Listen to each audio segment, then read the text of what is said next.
بسم اللہ الرحمن الرحیم۔ السلام علیکم دوستو، آج 10 محرم ہے۔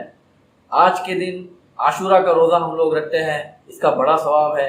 عاشورہ کے دن امام حسین کی بھی ہمیں یاد آ جاتی ہے کہ اتنی بڑی شہادت کا واقعہ ہوا، اور امام حسین رضی اللہ تعالیٰ عنہ نے جاتے جاتے بھی ہمیں یہ پیغام دیا کہ 3 دن کی بھوک پیاس کے باوجود انہوں نے اپنی نماز نہیں چھوڑی۔ یاد رکھیں، جب امام حسین رضی اللہ تعالیٰ عنہ، ان کے گھر والے میدان کربلا میں تھے، ان لوگوں کی نماز قضا نہیں ہو رہی تھی، وہ لوگ اپنی نمازیں وقت پر پڑھ رہے تھے، اور امام حسین رضی اللہ تعالیٰ عنہ، ان کی تو شہادت ہی سجدے کی حالت میں ہوئی۔ تو ہم لوگوں کو پکا عہد کر لینا چاہیے کہ کچھ بھی ہو جائے نماز نہیں چھوڑیں گے۔ نماز کے لیے قربانیاں ہیں، قربانیوں کے لیے نماز نہیں ہے۔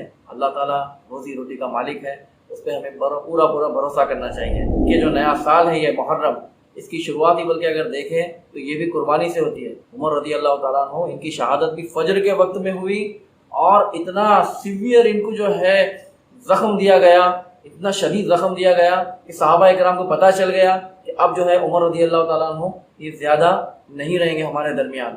اس درمیان میں بھی جب انہیں ہوش آتا تو نماز کے بارے میں پوچھتے۔ اس دوران انہوں نے یہ بھی کہا کہ نماز کے بغیر آدمی کس کام کا؟ تو ہم لوگ بھی اپنے آپ سے کہیں، پوچھیں، اپنے آپ کو کرٹیسائز کریں کہ بنا نماز پڑھے میری زندگی کس کام کی؟ آج میرا الارم جو ہے فجر کا نہیں لگ پاتا، میں الارم لگاتا ہوں تو اپنے جاب پہ جانے کے لیے لگاتا ہوں۔ کیا دنیا داروں کی دی ہوئی ڈیوٹی میرے لیے اللہ کی دی ہوئی ڈیوٹی سے بھی زیادہ امپورٹنٹ ہے؟ آج کے دن ہم لوگوں کو بھی عہد کرنا چاہیے کہ ہم لوگ بھی جو ہے چھوٹی موٹی تکلیفوں کی وجہ سے یا کسی دنیاوی پریشانی کی وجہ سے کبھی بھی نماز نہیں چھوڑیں گے۔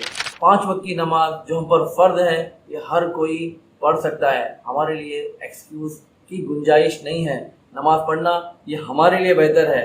ہم دنیا داری کے کاموں میں کتنا بھی لگے رہیں، جب نماز میں آ جاتے ہیں تو ایک ریفریشمنٹ ملتا ہے، اللہ سے ہمارا تعلق بڑھتا ہے، اور یہ ہمارے دلوں کا سکون بنتا ہے۔ بس کوشش کریں، پریکٹس کریں، تب اس میں امپرومنٹ بھی آئے گا، اور انشاءاللہ استقامت بھی مل جائے گی، کنسسٹنسی مل جائے گی۔ اللہ تعالیٰ مجھے اور آپ کو کہنے سننے سے زیادہ عمل کرنے کی توفیق رفیق عطا فرمائے۔ تھینک یو فار واچنگ، جزاکم اللہ خیر۔